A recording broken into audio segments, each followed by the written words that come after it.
Hi, today we're going to be learning how to clean some fungus off of Mikey's legs and apply a treatment spray to that area to help to heal the skin.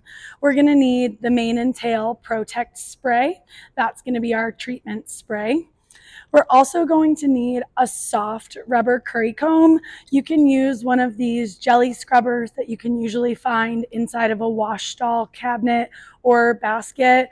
And these are great because especially on the side where the little teeth are very soft and supple, those aren't going to irritate the horse's legs as you curry off the fungus.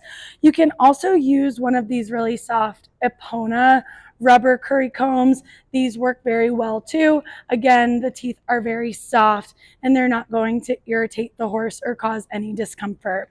I would prefer that you did not use one of these black rubber curry combs just because they're not as soft, they're not as flexible, and if you have a horse that's very sensitive, they might be irritated by the use of this curry comb. So we're going to put this one down.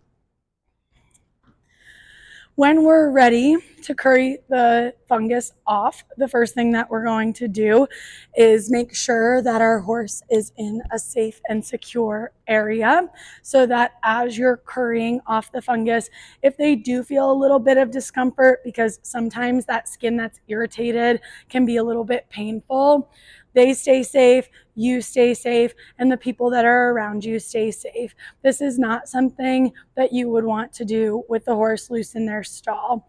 I could tie Mikey in his stall, but the best place is either on the cross ties or in a grooming stall or wash stall. So I'm going to take my rubber curry comb. I'm going to identify the location of the fungus, which I can see pretty clearly right on the outside here and on the outside of the other cannon bone here. And as I'm currying off the fungus, I'm just going to be pretty gentle and I'm going to pay attention to his behavior and maybe his response to me currying off the fungus to make sure that this is a positive experience for him. This is something that we often need to do daily or weekly in order for it to heal. So we don't want him to have a really adverse reaction or a negative experience and then be upset when we go and try to do it again tomorrow. So I'm going to take my curry comb and I'm going to gently curry directly over top of where the fungus is. I'm going to look all over. I'm probably going to feel a little bit with my fingers and my nails and see if there's any spots around the areas that are really obvious that need to be curried off. Now you might be wondering why I don't have a brush, and that's because when I'm ready to spray my Tect spray, I don't actually want that hair to be matted back down on top of his skin.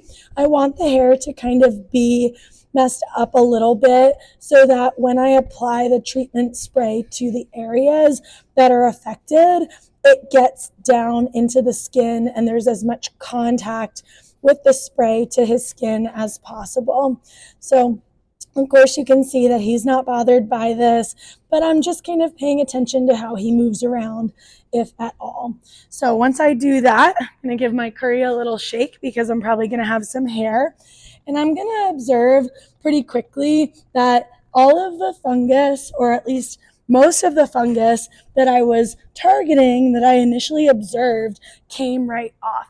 That doesn't mean that your skin is healed and that you only need to do this one time. If a horse has fungus on their legs, particularly severe dermatitis on a pink leg with white hair, then that can take a long time to heal because those little breaks in the skin are constantly going to be exposed to bacteria. This is not the case for Mikey, so his should heal up pretty quickly, but that can be common for other horses. Now I'm going to take my spray. I'm going to make sure that it's in the spray position. And then I'm just going to spray directly over top of the area that I curried. And now this is a very gentle product, so I can be a little bit generous with this. I don't have to worry about it being so potent that it's going to irritate his skin. The mane and tail products are generally great for everyday use because they're pretty gentle and effective. So I'm kind of just going to spray all over, inside, outside, right on the front of his cannon bones. And then I'm going to put this back in the off position, and then I'm all done. I'm going to put my horse away and I'm going to put my supplies away. And then I would do the same thing tomorrow or for however long he needed to be treated.